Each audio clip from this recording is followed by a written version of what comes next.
5 साल की ज्योति अपनी मां ममता के साथ सोनापुर शहर में रहती थी। ज्योति के पिता रिक्शा चलाते थे।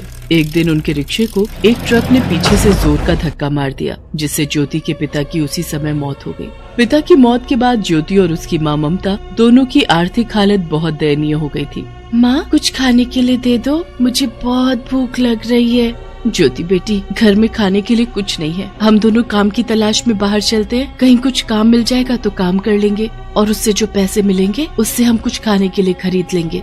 ठीक है माँ। भूख के मारे ज्योति की हालत खराब हो रही थी, लेकिन वो फिर भी अपनी माँ के साथ काम की तलाश में बाहर निकल पड़ती है। दोनों माँ बेटी घर से बाहर निकलकर लोगों के यहाँ काम मांगने लगती हैं। मेम साहब, कुछ काम दे दीजिए, मैं घर का सारा काम कर लूंगी, झाड़ू पोछा बर्तन सब आता है मुझे। मेरी बेटी मेरे काम में मेरा हाथ बटा देगी। अभी मेरे घर में कोई काम नहीं है, अभी तुम लोग यहाँ से जाओ, पता नहीं कहाँ कहाँ से चले आते हैं। ममता और ज्योति ने बहुत से लोगों से काम मांगा, लेकिन उन्हें किसी ने काम नहीं दिया।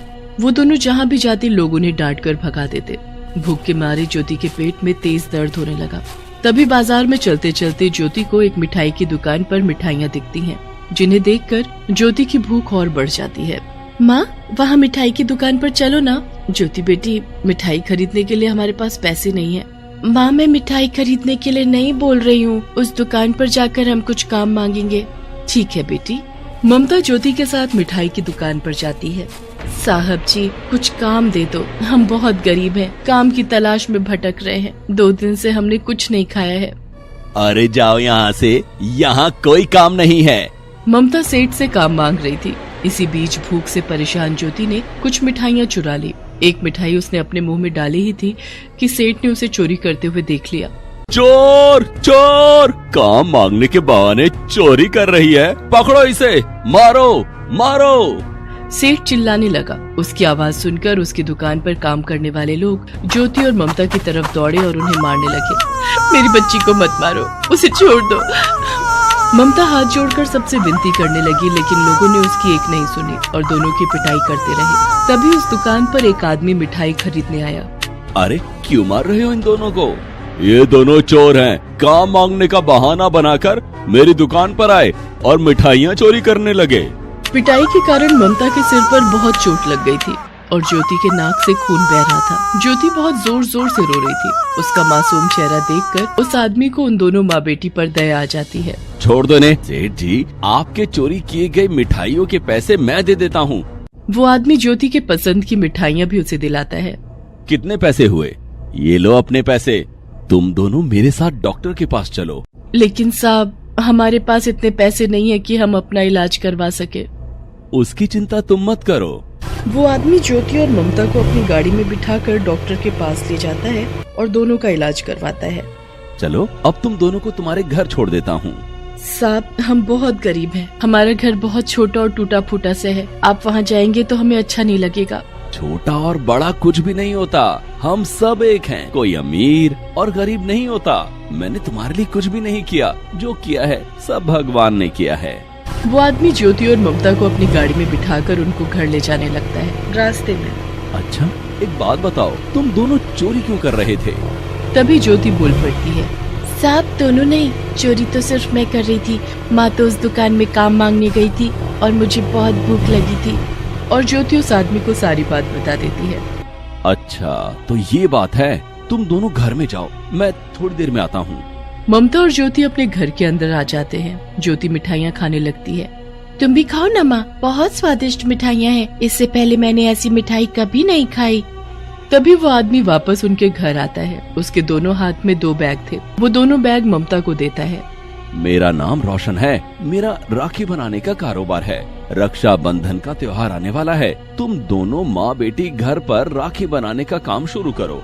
जैसे जैसे राखियाँ बिकेंगी तुम्हें पैसे मिलते जाएंगे। उन पैसों से तुम अपना खर्च चलाना और जब तक तुम्हें पैसे नहीं मिलते तब तक के लिए मैं ये कुछ खाने का सामान लाया हूँ। भरपेट खाना खाओ और काम में जुट जाओ। अच्छा, अब मैं चलता हूँ। आपका बहुत बहुत धन्यवाद साहब, आप हमारे लिए भगवान बनकर आए हैं। भगवान नहीं भाई, रोशन भाई कहो। अब तुम दोनों राखियाँ बनाओ, मैं परसों राखियों की डिलीवरी लेने आऊंगा। ठीक है रोशन भाई। माँ, ये साहब कितने अच्छे हैं ना, इन्होंने हमारी बहुत मदद की। हाँ ज्योति बेटी, चल अब तब राखियां बनाने का काम शुरू कर दे। मैं जल्दी से खाना बनाती हूँ, खाना खाकर मैं भी तेरे साथ राखियां बनाने लग जाऊंगी। ठीक है माँ। रात को भरपेट खाना खाकर दोनों माँ बेटी राखियां बनाने लग जाती हैं। ज्योति अपने नन्हे नन्हे हाथों से बड़ी मेहनत कर रही थी और राखियां बना रही थी। ज्योति के हाथों में जैसे कोई जादू था। उसने अपने मन की सारी खूबसूरती उन राखियों में भर दी थी। अरे ज्योति बेटी, तूने तो बहुत सुंदर राखियां बनाई हैं। ये राखियां तो खूब बिकेंगी। हाँ माँ, ये देखो मैंने स्टोन वाली राखी, कुंदन की राखी और जरी वाली राखियां भी बनाई हैं। देखो कितनी सुंदर लग रही हैं मेरी राखियां। मुझे तो पता ही नहीं था कि मेरी बेटी के हाथों में इतना हुनर है। 2 दिन बाद रोशन राखियों की डिलीवरी लेने ममता के घर आता है। वो ममता और ज्योति की बनाई हुई राखियां ले लेता है और उन्हें नई राखियां बनाने के लिए और सामान देता है। कुछ दिन बाद रोशन ममता के घर आता है। अरे ममता बहन, तुम दोनों ने जो राखियां बनाई हैं, उन राखियों की डिमांड बाजार में बहुत बढ़ गई है। वैसी ही राखियां और बना दो। तुम्हारी राखियां अब शहर के बड़े बड़े मॉल में बिकेंगी। लोग उन राखियों को महंगे दामों में खरीद रहे हैं। जी रोशन भाई, हम दोनों वैसी ही राखियां और बना देंगे। कुछ दिन बाद रोशन फिर ममता के घर आता है।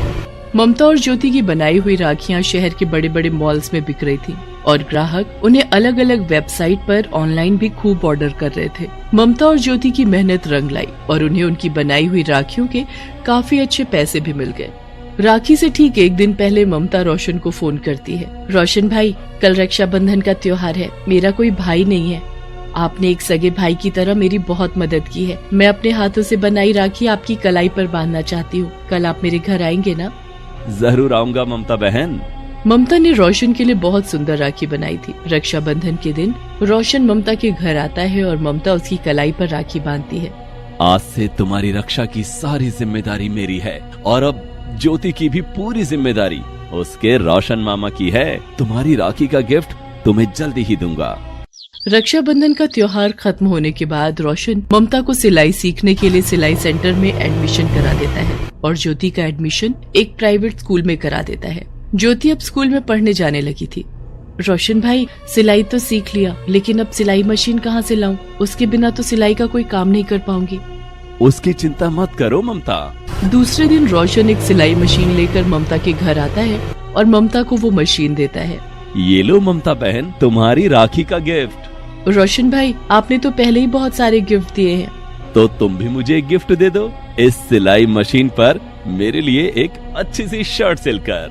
ममता रोशन के लिए एक अच्छी सी शर्ट सिलती है तो रोशन ममता के लिए एक छोटा सा बुटीक खुलवा देता है और ममता अब लोगों के कपड़े सिलने का काम करके अपना और ज्योति का गुजारा अच्छे से चलाने लगी थी। लेकिन हर साल रक्षाबंधन का त्योहार नजदीक आते ही वो दोनों माँ बेटी फिर से राखियां बनाने लग जाती और रोशन उनकी बनाई हुई राखियों को महंगे दामों में बेचा करता। Please subscribe this channel.